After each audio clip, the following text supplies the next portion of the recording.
भन्नाट रेसिपीमध्ये आपलं खूप खूप स्वागत. मी राजेश्री कदम. चला तर आज मस्त पालक टिक्की घेऊन आले तुमच्यासाठी ब्रेकफास्टसाठी. खूपच सुंदर ह्या पालक टिक्की लागतात. तर त्यासाठी साहित्य पाहूया. 1 वाटी पालक चिरून घेतलेला आहे, अर्धी वाटी ब्रेड क्रम्स घेतलेला आहे, अर्धी वाटी गाजर घ्यायचं आहे, त्याच्यामध्ये आलं लसूण मिरची जिरं ठेचून घेतलेलं 1 स्पून घ्यायचं आहे. आता त्याच्यामध्ये उकडलेला बटाटा किसून घेतलेला तो घ्यायचा आहे, पाऊण वाटी. बेसिक मसाला 1 स्पून घेतलेला आहे. थोडंसं हळद घालूया, चवीपुरतं मीठ घालूया. आता अर्धे पळीभर बेसन घेऊया. त्याच्यामध्ये बाइंडिंगसाठी हे बेसन घ्यायचं आहे. मग त्यासाठी तुम्ही तांदळाचं पीठ घेऊ शकता, कॉर्नफ्लॉवर घेऊ शकता, जे तुम्हाला उपलब्ध असेल घरी ते घेऊ शकता. आता हे चांगलं मळून घेऊया. पाण्याचा वापर बिलकुल करायचा नाही आहे.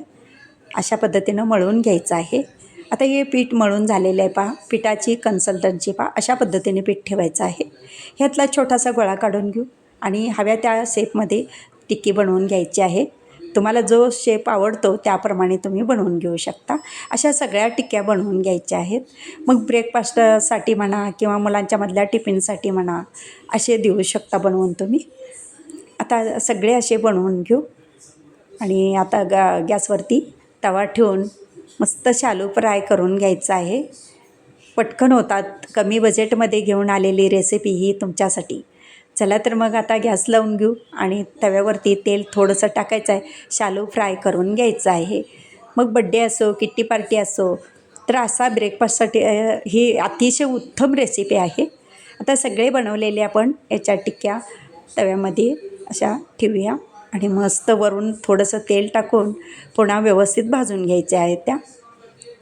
आता ह्या भाजल्या गेलेल्या आहेत व एक साईडच्या भाजले गेलेले आहेत पहा. आता हे पलटी करून घेऊया. छान असा कलर आलेला आहे त्याला आणि आता ह्या पलटी करायच्या अशा पद्धतीनं सगळ्या. मग खोबऱ्याच्या चटणीबरोबर सॉसबरोबर खायला खूपच छान लागतात. पटकन होणारी रेसिपी आहे ब्रेकफास्टसाठी. चला तर मग आता या तयार झालेल्या टिक्क्या काढून घेऊ. माझे रेसिपी व पदार्थ आवडल्या चॅनलला सबस्क्राईब करा, बेल आयकॉन दाबा, लाईक करा, इतरांना शेअर करण्याचं विसरू नका, तसेच कमेंट करण्याचं विसरू नका. आपल्यासाठी असेच नवनवीन पदार्थ आणि तोपर्यंत धन्यवाद.